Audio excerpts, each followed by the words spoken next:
हरियाणा में 1107 स्कूलों पे आफत मंडराया है।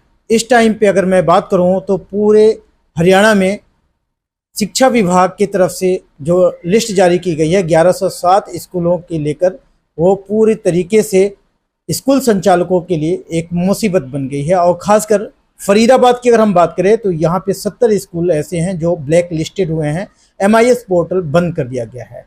अब इन स्कूलों में जो 70 स्कूल हैं उनमें जो पेरेंट्स अपने बच्चों को पढ़ा रहे हैं उनकी फ्यूचर की भी बात है, और जिन स्कूलों को ब्लैक लिस्टेड किया गया है स्कूल संचालकों के लिए भी एक बहुत बड़ी एक मुसीबत बनी हुई है। तो ऐसे में डॉक्टर विमल पाल सर से हम बात करेंगे कि दोनों के लिए ये एक जो मुसीबत खड़ी है इसका क्या समाधान है। बहुत ज़्यादा दिक्कत में है स्कूल और पेरेंट्स। सर, जो लिस्ट आई है ये कहीं ना कहीं अचानक से स्कूल अभी जून तो ख़त्म होते ही होते एक बहुत बड़ा झटका हो गया स्कूल संचालकों के ऊपर। सफ़ी जी नमस्कार। PNN के माध्यम से मैं आपको ये बताना चाहता हूँ कि बीजेपी सरकार या स्टेट में भी बीजेपी सरकार, तो डबल इंजन की सरकार चल रही है। इन्होंने अपना पूरा मोटो बनाया हुआ है कि हम डिजिटलीकरण की ओर बढ़ेंगे, और आप देख रहे हैं डिजिटलीकरण बहुत तेज़ी से हो रहा है। दरअसल हमारे हरियाणा में 2 पोर्टल हैं, MIS और UDICE पोर्टल भी है और MIS पोर्टल है।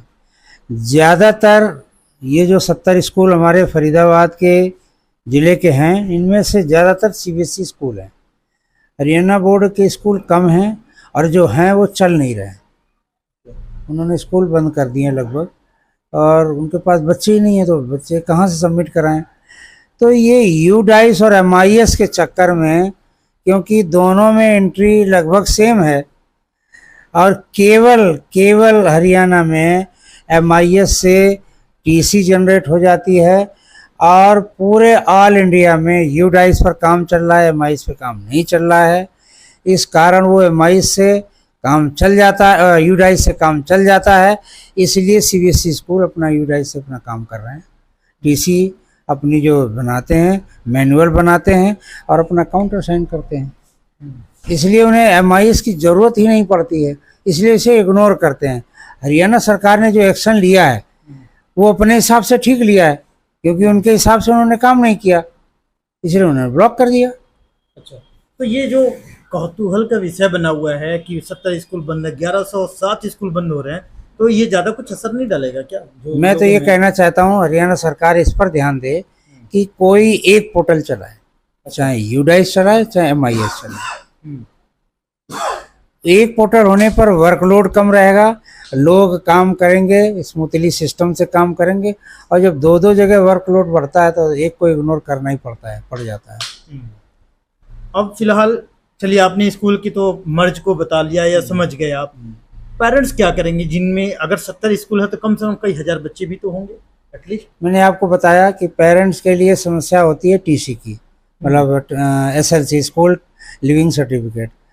ये सर्टिफिकेट विद्यालय देता है, मैनुअली भी देता है, CBSE के मोस्टली मैनुअली देते हैं, और ऑनलाइन बहुत कम विद्यालय देते हैं, और जो ऑनलाइन दे रहे हैं वो MIS पोर्टल को फॉलो कर रहे हैं। जो MIS पोर्टल को फॉलो नहीं कर रहे हैं वो ऑनलाइन TC नहीं दे रहे हैं, वो मैनुअल ही दे रहे हैं, जिसके कारण उन्होंने इसे MIS पोर्टल को सबमिट नहीं किया। तो अब ऐसे पेरेंट्स क्या करेंगे?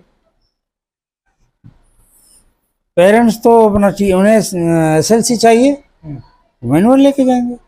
अच्छा, हाँ, वो आगे के लिए वैलिड है कहीं स्कूलों में एडमिशन ले तो? वैलिड हरियाणा बोर्ड के स्कूलों को बिल्कुल नहीं वैलिड करेंगे, क्योंकि उन्हें तो ऑनलाइन ही चाहिए, क्योंकि ऑनलाइन ही सबमिट करना होता है। दरअसल क्या है, इतना सरकार ने घोच पोच कर दिया है कि हरियाणा सरकार खुद अपने सरकारी स्कूल CBSE स्कूलों में ले जा रही है।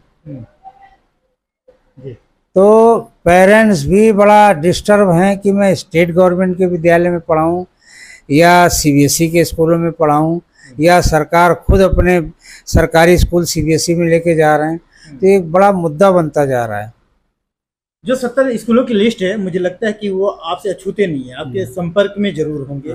तो अब ऐसे लोग, इनके लिए क्या कुछ मशवरा है, क्या करें? मैंने आपको बताया कि 90% स्कूल CBSE स्कूल हैं, और 10% स्टेट गवर्नमेंट से स्कूल रिकॉग्नाइज हैं, और मोस्टली जो हैं जो affected हरियाणा स्टेट के इफेक्टेड हैं, जी। वो जो है ना, वे तो बच्चे बहुत कम हैं, या फिर वो जो है ना स्कूल बंद कर दिए। नहीं, अब इसका तो रास्ता क्या निकले, अगर कुछ है जो अफेक्टेड हैं इसका तो ये इसका क्या रास्ता करेंगे? इसका रास्ता यही है कि संगठित रूप में सभी विद्यालय इकट्ठे हों, ये जो 70 स्कूल हैं, और अपना सरकार से बात करें। अच्छा, हाँ, अपना मुद्दा इसका रखें, समाधान निकल सकता है। बिल्कुल निकल सकता है।